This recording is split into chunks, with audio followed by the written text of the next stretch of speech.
I'm sure we've heard people talking about spaces, but actually, what is a space, or how do we find ourselves living in a world with spaces? And in science, they usually associate space with time, but in reality, space is time. There's no such thing as space and time, because where you have space, you have time.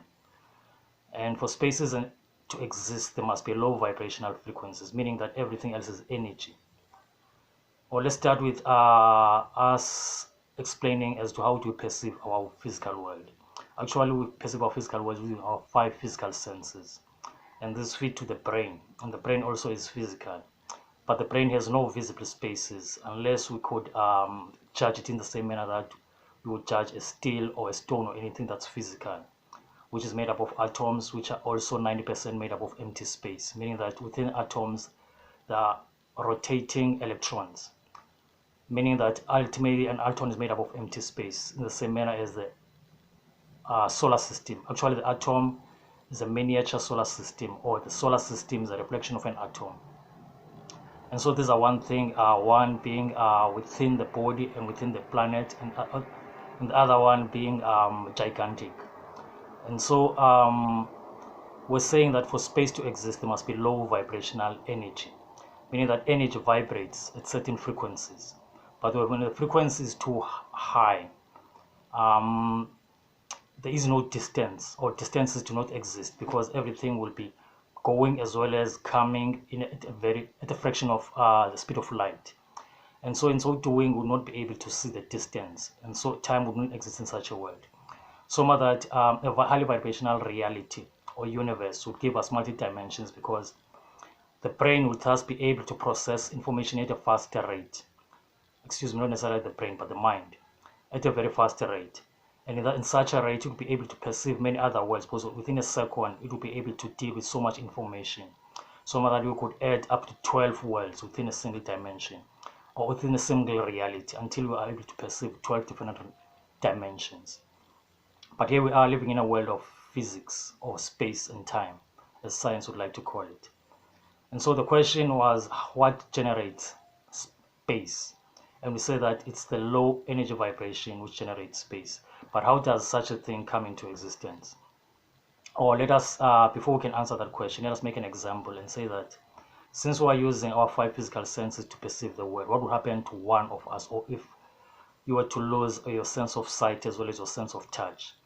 Meaning that you will no longer be able, or you were born like that, and therefore you'll have no understanding of what they mean by colors, numbers, as well as shapes and weights. Meaning that someone will be talking about red and you'll hear what they are saying, but you have no perception of the difference between red, yellow, black, and blue.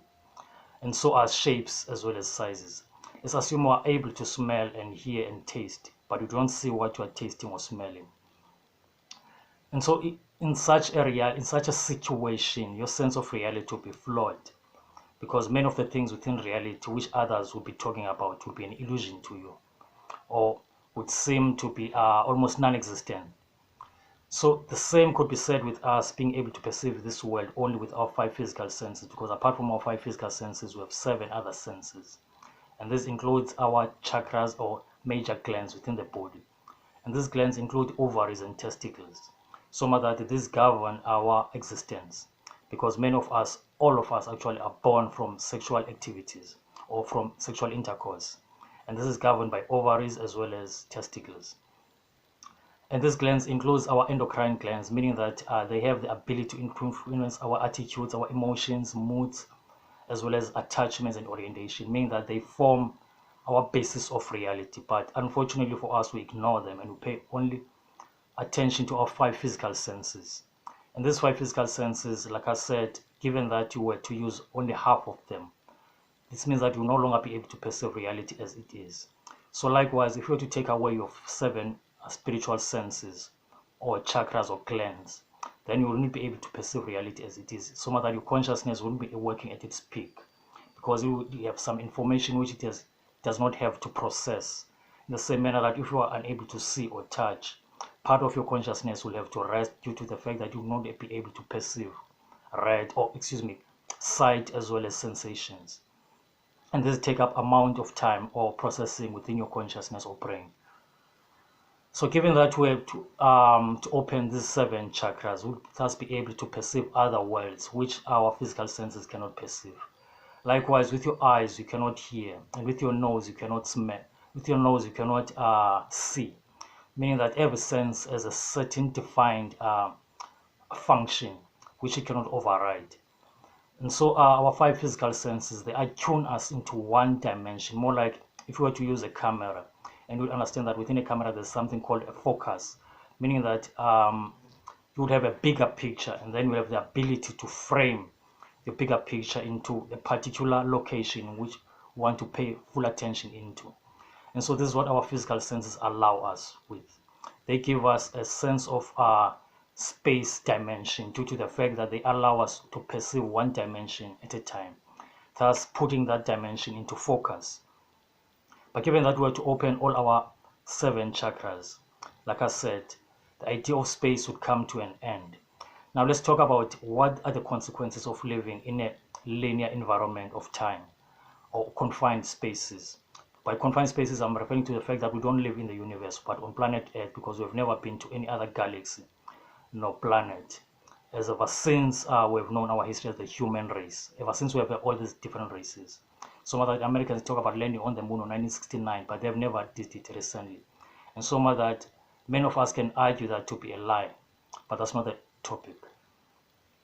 So we're saying that with our 5 physical senses, we can only define this physical world, and if we were to add our 7 chakras, we're to perceive other worlds, and that these 5 physical senses give us a limited perspective of reality, so that we live in a limited environment of a planet rather than the universe, though we are aware or can perceive the universe, but we don't have full access into it because we don't have full access into our senses or our intelligence in that manner, because the senses are governed by intelligence.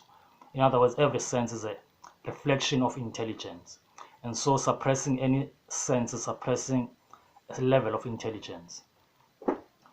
Now in a prison environment, which is a locked up or a limited space, you usually have gangs, and these gangs will be created by necessity due to the harsh environments that the prisoners or inmates will find themselves into. And so they will form these organizations in order to protect themselves as well as their criminal syndicates within and outside the prison system. The same thing can be found in schools with bullying. But if we take it the schools as well as the prison, and we realize that they exist within a country, and that their existence is a reflection of that which happens within a particular country, then we'll see that countries themselves are limited spaces, because a country has a distance, meaning that a country can be defined physically. So militaries are used by countries in order to protect those countries, meaning that where you have countries, you have rich countries with powerful militaries invading poor countries with better mineral resources. And so what this means that in limited spaces, you usually have negative elements due to us having limited access to resources. And this limited access or limited or finite resources give us a sense of insecurity, because we fear as to what would happen if we were to lose or they were to run out.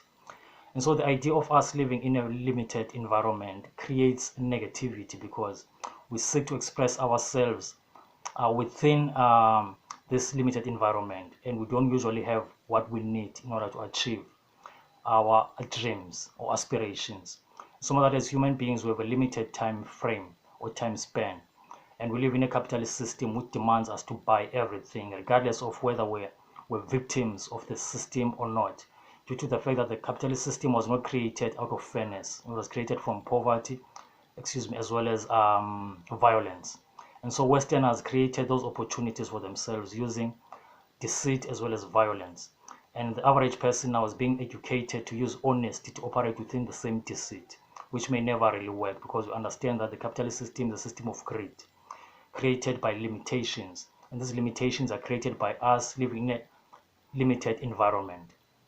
And so the idea of ending all this is for us to learn to open our ideas or to other environments. For instance, we will start by changing the manner in which we define ourselves. by culture, by races, by nationalities, as well as the numbering system which we use, which has limited numbers. Because if we were to understand that numbers are energy, that energy is infinite, we'd start to think from a point of infinity. And for us to do that, we have to simply start by living in the moment and understanding that we are consciousness. This consciousness has no borders, no limits. And that this consciousness is what created everything. And that by becoming it, we become everything. And that everything is God. And that is our assignment.